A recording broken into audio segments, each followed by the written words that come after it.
Let's solve a little more involved system of inequalities. We have x squared plus y squared is greater than 1. X squared plus y squared is less than 4. So let's look at our first inequality. We're going to translate that over to an equation to get x squared plus y squared is equal to 1.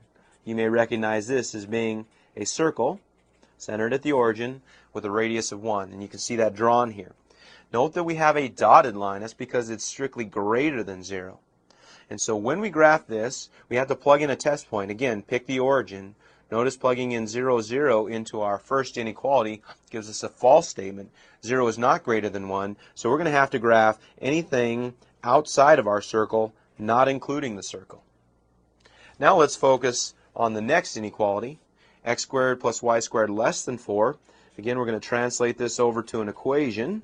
This is our boundary line, and as before, we have a circle. This circle has a radius of 2, and again, since it's strictly less than, we have dotted lines for that circle. When we plug in the origin this time, however, we get 0 is less than 4. That's a true statement. So it's all the ordered pairs that are within our red circle as indicated by these arrows. So now let's tie this all together. We have everything outside of the blue circle, everything inside the red circle. So to indicate our solution, we're going to shade that region in between there. And what that says is any ordered pair within that shaded region, again not on the circles, will give us a true statement for both the first inequality and the second inequality. And that's a nice looking donut there.